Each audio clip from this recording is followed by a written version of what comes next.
अस्सलाम वालेकुम dear class 10th students. उम्मीद है आप लोग सब खैरियत से होंगे और आपकी जो स्टडी है वो अच्छे से चल रही होगी। इस वीडियो में हम जो 10th की बायोलॉजी की न्यू बुक है उसका जो यूनिट 1 है हम ऑलरेडी सॉल्व कर रहे हैं। उसका जो लास्ट पोर्शन है ना एक्सरसाइज में जो लॉन्ग क्वेश्चंस हैं वो इस वीडियो में हम डिस्कस आउट करेंगे। तो मूव करते हैं वीडियो की तरफ। इसका जो लास्ट सेक्शन है ना थर्ड वाला एक्सरसाइज में जिसमें एक्सटेंसिव आंसर क्वेश्चंस हैं, उसमें जो क्वेश्चन 1 है describe the structures of the main regions of elementary canal.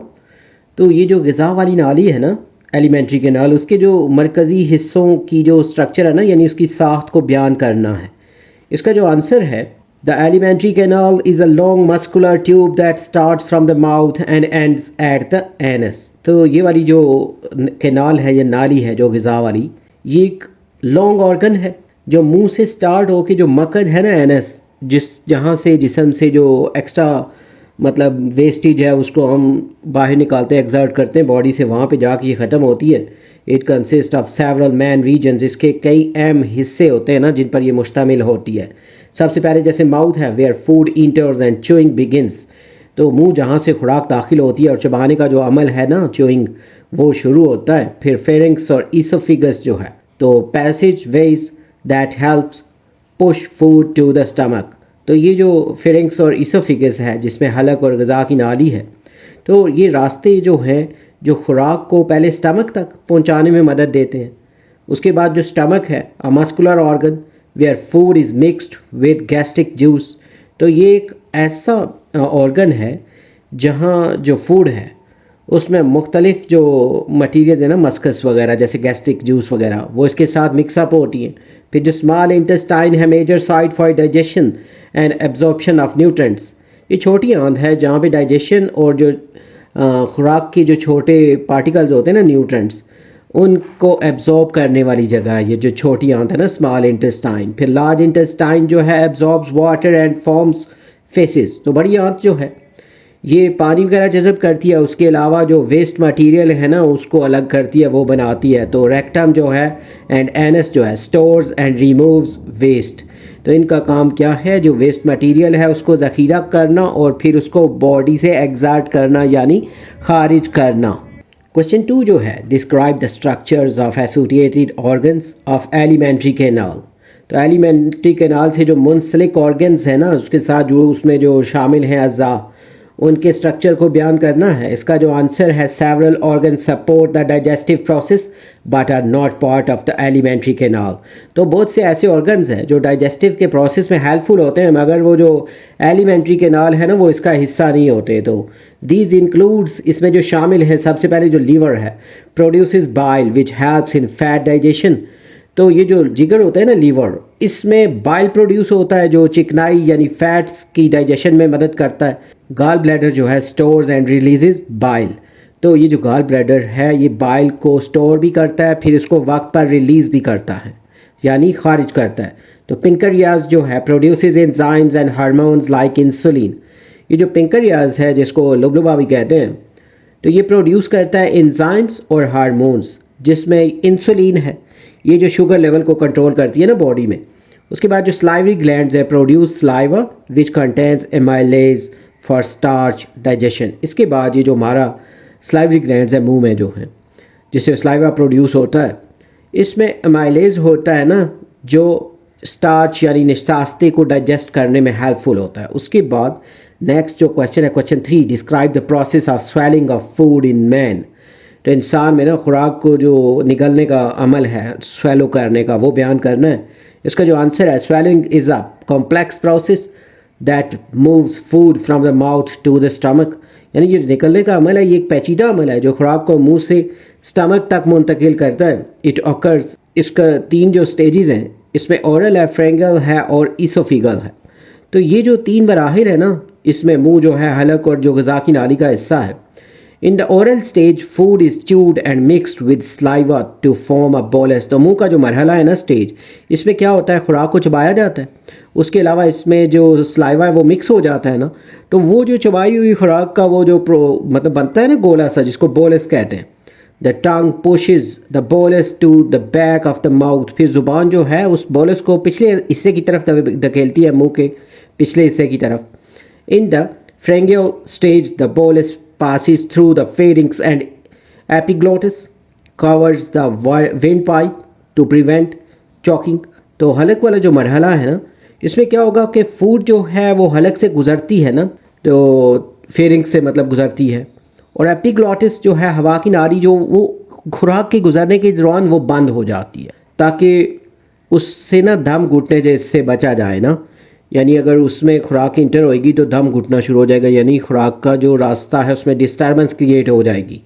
फिर जो इसोफिगल स्टेज है, the bolus is pushed down the oesophagus by peristaltic movement into the stomach. तो जो ये इसोफिगल स्टेज है ना, इस मरहले में जो फूड है उसकी नाली जो है उसमें एक वाइब्रेटरी मोशन, जैसे अब वेव की तरह का जो पेरिस्टालाइसिस का प्रोसेस है वो जब होता है तो स्लोली जो है वो खुराक जो है या न्यूट्रेंट्स जो हैं वो मैदे तक यानी स्टमक तक पहुंचते हैं. नेक्स्ट जो क्वेश्चन है, question number 4, describe the process of peristalsis in man with diagram ना. तो इंसान में ना ये जो पेरिस्टालाइसिस का अमल है उसको डायग्राम के साथ बयान करना है. तो peristalsis is the wave like muscular movement of the walls of the elementary canal.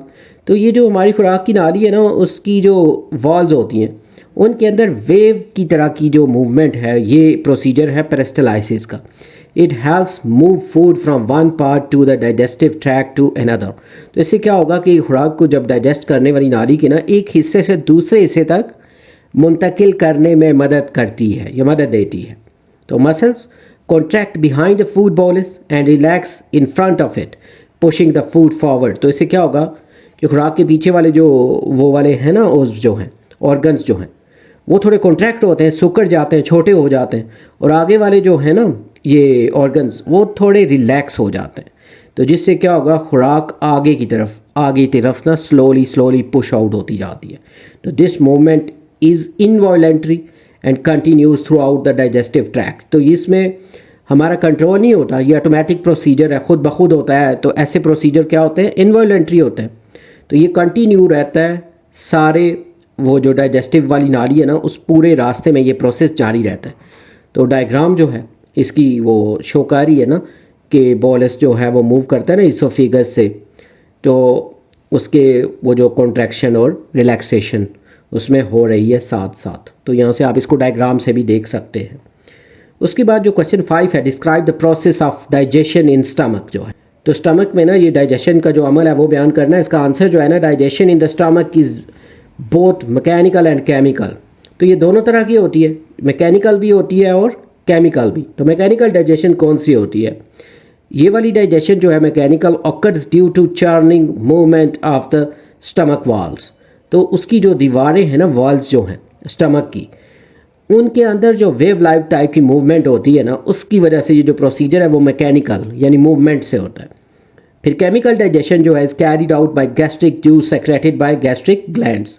तो कीमियाई जो डाइजेशन का प्रोसेस है स्टमक में, जो ये गैस्ट्रिक ग्लैंड्स हैं उनसे जो खारिज होती है ना एक्सर्ट सेक्रेशंस होती हैं, गैस्ट्रिक जूस वगैरह या डिफरेंट जो मस्कस वगैरह, तो उसके थ्रू जो डाइजेशन है वो केमिकल डाइजेशन होती है. फिर गैस्ट्रिक जूस जो है contains hydrochloric acid HCl, pepsinogen और मस्कस. जो है गैस्ट्रिक जूस में हाइड्रोक्लोरिक एसिड होता है, पेप्सिनोजन होता है और मस्कस शामिल होते हैं. तो HCl जो है वो एक्टिवेट करता है पेप्सिनोजन को. HCl activates pepsinogen into pepsin विच डाइजेस्ट प्रोटीन्स. तो इससे क्या होगा, ये पेप्सिनोजन जब पेप्सिन में कन्वर्ट हो जाती है तो इससे प्रोटीन की डाइजेशन का प्रोसेस होता है. तो mucus protects the stomach wall from the corrosive effect of HCl. तो इसमें जो मस्कस है वो स्टमक की दीवारों को HCl का जो एसिडिक असर है ना, इफेक्ट है, उससे महफूज रखता है. नेक्स्ट जो क्वेश्चन है ना, question 6, how the process of digestion takes place in small intestine. कि जो छोटी आंत है उसमें डाइजेशन का जो प्रोसेस है वो किस तरह होता है. इसका जो आंसर है ना, most digestion and absorption occur in the small intestine. तो छोटी आंत में ज़्यादातर जो डाइजेशन और एब्जॉर्प्शन का अमल होता है. The pancreas releases pancreatic juice containing enzymes like amylase, trypsin and lipase. तो ये जो पेंक्रियाज है ना लुबलुबा, यहाँ से जो रिलीज़ होते हैं ना जूसेस, जिसमें अमाइलेज है, फिर ट्रिप्सिन है और लाइपेज है, ये सारे जो एंजाइम्स हैं, the liver produces bile which is stored in gall bladder and released into small intestine. तो लीवर में जो बाइल है ये बनता है, जो कि गॉल ब्लैडर में स्टोर होता है और रिलीज़ होता है स्मॉल इंटेस्टाइन में। तो बाइल जो है emulsifies fats breaking them into smaller droplets. तो बाइल का मेन काम क्या है, ये फैट को छोटे हिस्सों में डिवाइड कर देता है ड्रॉपलेट में, जिससे फिर इसकी जो डाइजेशन है वो इजी हो जाती है। उसके बाद इंटेस्टिनल ग्लैंड जो है also secrete enzymes that complete digestion.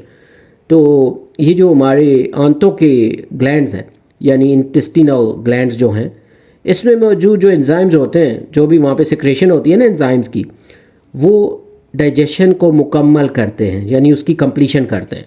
The inner surface of small intestine has villi and microvilli for absorption of nutrients. तो छोटी आंत की जो अंदरूनी वाली सतह है ना, लेयर जो सरफेस है, वहाँ पे विली होते हैं, माइक्रोविली यानी उसके से भी छोटे वाले जो। तो ये क्या करते हैं, तो ग़िज़ा के जो न्यूट्रिएंट्स हैं ना उनको एब्जॉर्ब करते हैं यानी जज़ब करते हैं। नेक्स्ट जो क्वेश्चन है ना, question 7, draw and describe the structure of villous जो है इसका, क्योंकि ऑलरेडी पिछले वीडियोस में भी हम डिस्कस आउट कर चुके हैं और शॉर्ट क्वेश्चंस में भी इसके बारे में आ चुका है कि यहाँ पे ये जो क्वेश्चन है ना विलस जो है इसका स्ट्रक्चर ड्रा करना है और इसकी वजाहत भी करनी है। Villous is a finger like projection found in the inner wall of the small intestine. Villous जो है ये उंगली की शक्ल की ना झिल्ली नुमा जो बारीक छोटी वाली जो आंत है ना, उसकी अंदरूनी जो वॉल्स होती हैं उस पे पाए जाते हैं। It increases the surface area for absorption. तो इससे क्या होता है कि सरफेस एरिया बढ़ जाता है ताकि ज़्यादा से ज़्यादा न्यूट्रिएंट्स को एब्जॉर्ब किया जा सके। Each villus contains blood capillaries and a lymph vessel lacteal. तो हर जो विलस है उसमें खून की जो बारीक नालियाँ होती हैं ना, कैपिलरीज वो होती हैं। उसके बाद एक और जो लैक्टियल होती है ना, जो कि वेसल है, जो एक और नाली है वो भी इसमें होती है। तो फिर कैपिलरीज जो होती हैं वो एब्जॉर्ब करती हैं ग्लूकोज को और अमाइनो एसिड्स को, जबकि लैक्टियल जो है वो एब्जॉर्ब करती है फैटी एसिड और ग्लिसरॉल को, यानी इनके अलग अलग फंक्शंस हैं। तो villi are covered with microvilli that further increases the surface area.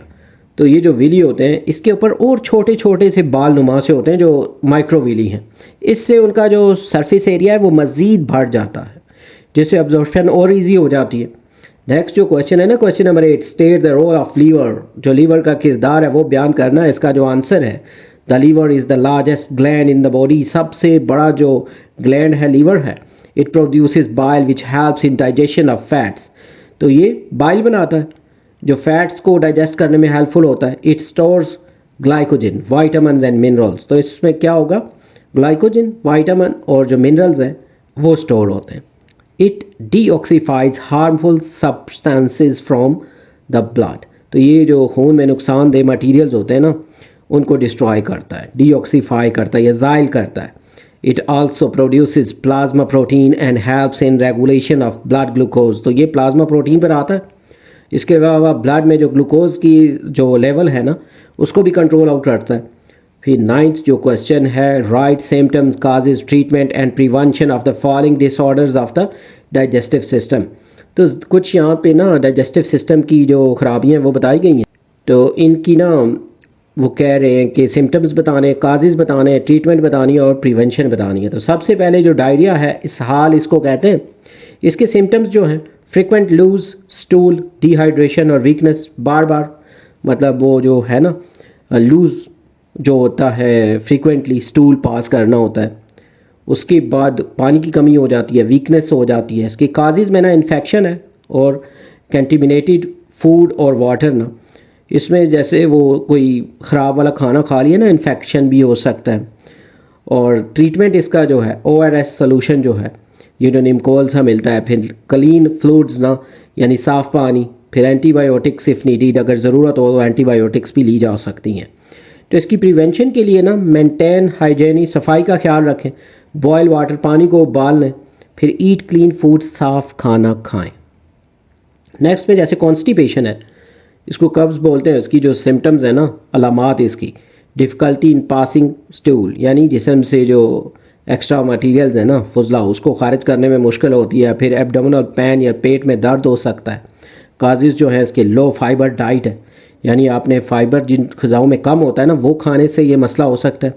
उसके अलावा लैक ऑफ वाटर, पानी की कमी से, सुस्त तर्ज़ ज़िंदगी यानी सेडेंट्री लाइफ स्टाइल, मतलब आप ज़्यादा एक्टिविटी नहीं करते ना फिज़िकली। तो ट्रीटमेंट इसका क्या होगा कि हाई फाइबर फूड, उसके बाद वार्म वाटर और एक्सरसाइज, यानी ऐसी ग़िज़ाएँ जिसमें फ़ाइबर ज़्यादा हो। फिर उसके अलावा नीम गर्म पानी यूज़ करना है, एक्सरसाइज करनी है। प्रिवेंशन जो है इसकी रोकथाम के लिए बैलेंस डाइट लेनी है, यानी मुतवाज़न खुराक खानी है। Drink plenty of water, stay active, ज़्यादा पानी पीना है और एक्टिव रहना है फिज़िकली। लाइक मोबाइल वाली गेमें नहीं खेलनी, कंप्यूटर वाली, आपने फ़िज़िकल एक्टिविटी ज़्यादा करनी है, लाइक फ़ुटबॉल खेल लें, रनिंग कर लें, कोई एक्सरसाइज कर लें। उसके बाद अल्सर जो है इसके जो सिम्टम्स हैं, बर्निंग पेन स्टमक, जैसे स्टमक में ना जलन महसूस होती है, दर्द होता है, नौजिया जो है जैसे मतली की कैफियत होती है, वॉमिटिंग होती है, कै वगैरह। तो इसके जो काजेज़ हैं एक्सेस एसिड, बैक्टीरियल इन्फेक्शन और एच पाइलोरी भी कहते हैं ना इसको। तो इससे क्या होगा कि ज़्यादा हो जाती है ना तेज़ाबी इन्वायरमेंट जो है, यानी एसिडिक इन्वायरमेंट ज़्यादा हो जाती है स्टमक में। उसके बाद बैक्टीरियल इन्फेक्शन, जिसमें ये जो बैक्टीरिया की टाइप है ना एच पाइलोरी, ये मौजूद हो सकता है उसमें स्टमक वगैरह में या इंटेस्टाइन में। इसका जो ट्रीटमेंट है इसमें एंटासिड्स, फिर एंटीबायोटिक्स और अवॉइड स्पाइसी फूड्स। तो ऐसी वाली दवाएं जो एसिडिटी को कम करती हों, उसके बाद एंटीबायोटिक यूज़ कर सकते हैं और जो ज़्यादा मसाले वाली चीज़ें उनसे परहेज़ करना है। प्रिवेंशन जो है अवॉइड स्ट्रेस, ईट रेगुलर मील्स, अवॉइड इरिटेंट्स, तो जहनी दबाव से बचाओ, वक्त पर खाना, नुकसानदेह अशिया से परहेज़। तो यहाँ पे इसकी जो एक्सरसाइज है, इसके सारे जो लॉन्ग क्वेश्चंस हैं ये कंप्लीटेड हैं और ये जो चैप्टर है इसको भी हमने डिटेल से डिस्कस आउट किया था। तो अगर आपको इस बुक से रिलेटेड मज़ीद वीडियोज़ या नोट्स की ज़रूरत हो तो हमारा जो चैनल है वहाँ पे इसकी प्लेलिस्ट मौजूद है, उस पर हमने इसकी एक्सरसाइज के भी तमाम क्वेश्चन जो हैं वो भी सॉल्व किए हैं और जो चैप्टर है उसके टॉपिक्स को भी अंडरस्टैंड किया है। उम्मीद है ये वीडियो और ये जो एक्सप्लेनेशन है और ये जो आंसर्स हैं ये आपकी प्रिपरेशन के लिए हेल्पफुल होंगे। अगर आपने हमारा चैनल सब्सक्राइब नहीं किया तो कर लें ताकि वक्त पे नई वीडियोस आपको मिल जाए। जल्द न्यू वीडियो में नए लेक्चर के साथ मिलेंगे। Have a nice time.